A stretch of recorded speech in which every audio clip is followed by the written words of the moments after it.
Hey everybody, this is Captain Yeet here for you for the Kagurabachi Manga chapter review. This is going to be Kagurabachi Manga chapter 118 titled The Isram Talk Part 2. So let's get into it. So the beginning of the chapter starts off right where we left off with Seba and his crew, the four strongest people. That's like, I don't forget what it's called, but the pre-Kumabari, the four strongest people in there, telling the leader of the Makabosi to leave. Now the leader is telling them, hey, I don't want to leave until we get business done with. Now, while this is happening, Masahiro is thinking to himself and also looking over to the four dudes standing at the edge of the beach. He goes, those four dudes and the old guy, those guys are probably warriors. Me and Seba should be able to take them all on, but the most dangerous one has to be the leader. He's probably more stronger than him all combined, so we don't want him moving around too much. So then Seba, he's thinking to himself, I have so many questions for this guy, but for right now, I'm gonna just ask this. All he says is the Makabosi. The leader says, oh, so you know about the history, so we can just cut to the chase. Now, while he's saying this, he's moving his hands around, and Siba tells him, hey, we don't want you moving around too much. So if you keep moving around, my boy here is going to cut you. And specifically, the guy he's talking about is the guy with the tattoo on his neck that looks really cool. And so he goes, okay, then, you know about our history. We are the Makabosi. Your ancestors chased us off, and we had to hide in darkness for 1,000 years. That was pretty quick because last chapter it kind of seemed obvious that these guys are probably the descendants of the Makabosi, but it wasn't confirmed. Very next chapter, yeah, we are the Makabosi descendants. That was really quick. I mean, kind of good that we get the information, but it's just kind of funny because how many theories are we gonna have about this? Are they the descendants or what? Next chapter, yeah, we're the descendants. It was that easy peasy. We didn't have to go too long. Anyway, then he keeps talking and he starts to say about how the price for what you guys did to us all those years ago is us having all your lands now. Well, not all your lands, specifically Tokyo and some other lands. Obviously, they're not going to agree to that. But while he's saying this, I mean, Sheba just told him, we don't want you moving around too much. Don't move or my boy will cut you. But while he's saying this, the leader puts his hands into his pocket and pulls out a tiny dagger, and so the dude with the tattoo cuts his fingers off. I'm like, what do you think was going to happen? Now he doesn't react. Like he just keeps talking. He doesn't even react to his fingers being cut off.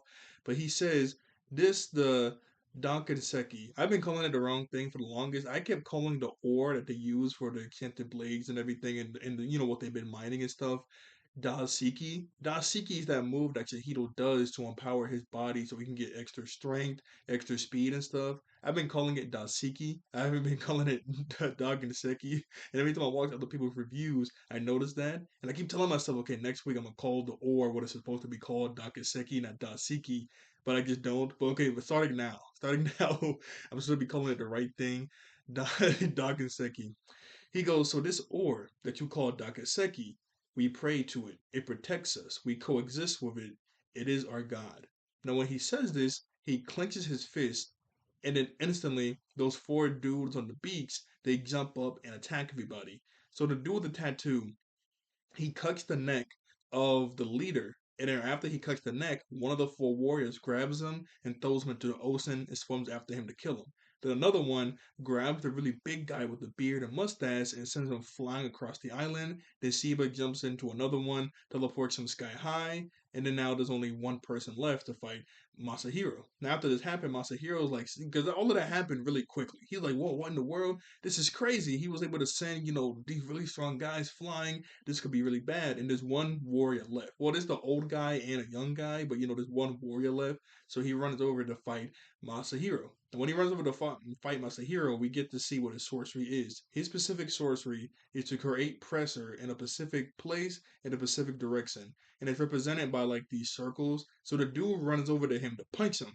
Masahiro looks at him, and we see these circles pop up in the sky, and they're creating pressure to push him back.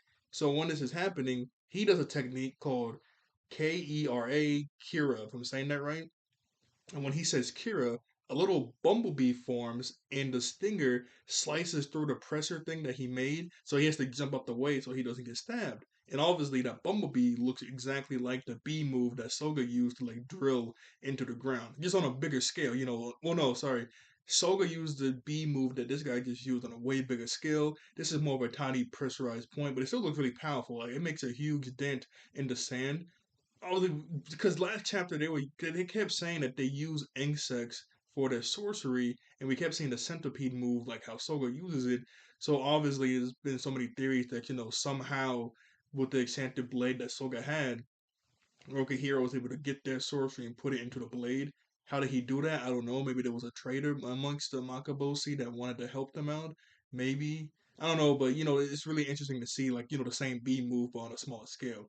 So when he does that, Masahiro jumps into the sky.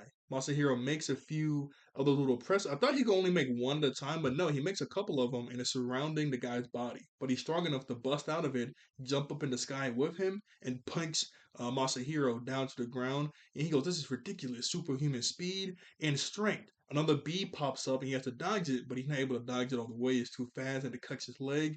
And then the guy comes in and grabs Masahiro by the throat. Now, when this happens, he notices that this guy is wearing a necklace with some of the Dakaseki in it. And then he remembers what the leader says that, we pray to it, it protects us, it's our God.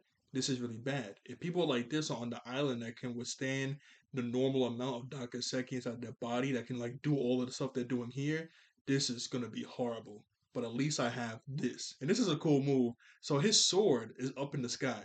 He creates a pressure point to send it flying towards the guy choking him, and it slices his head off. It cuts his head off instantly. He said he was hiding his sword in the sand, and there's like a few pressure points things around the sword, so that's pretty cool. He can make multiple really big or really small and send it flying, send something that he needs flying in a certain direction. That's that's really cool.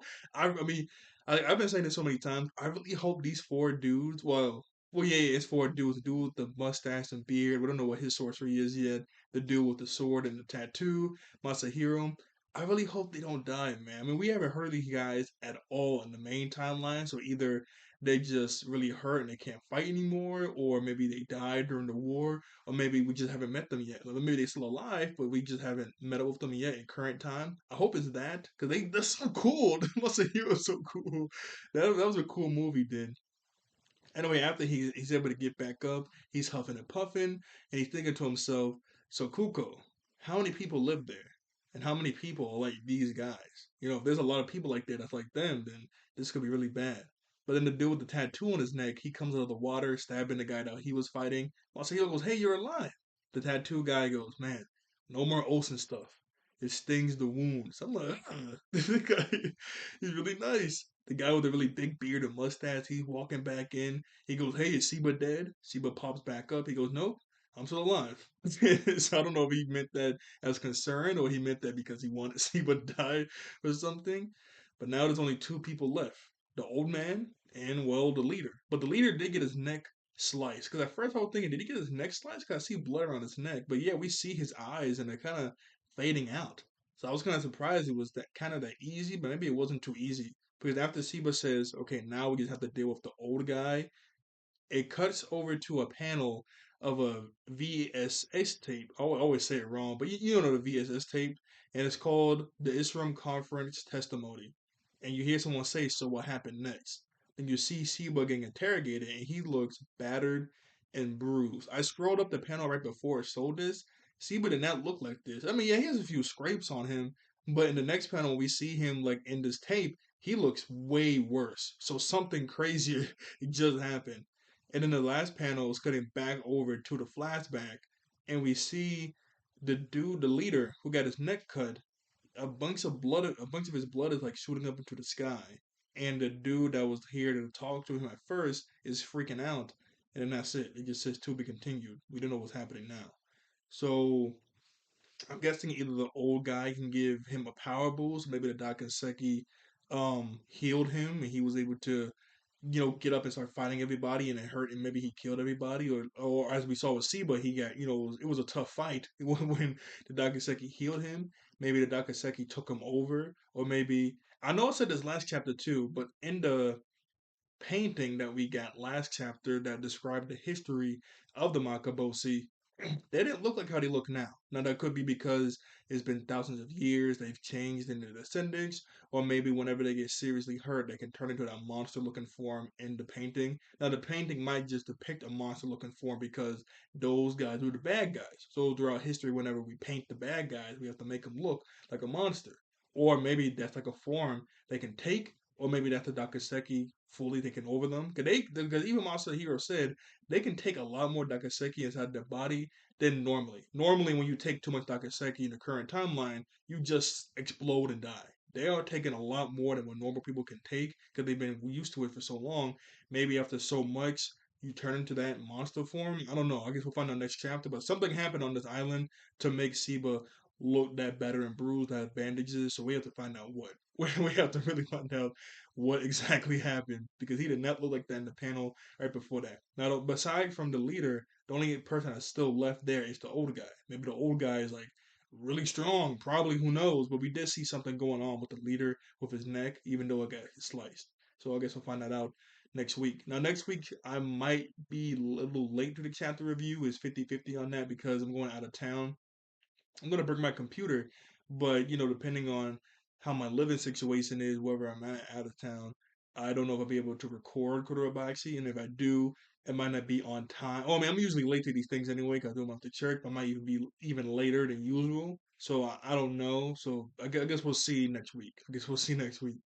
But that's the captain for you guys today. So like, share, and subscribe. I'll see you all later. Thank you all for watching. I think I'll let everyone human beings, and I'll see you guys next time. Bye bye. All right. Bye.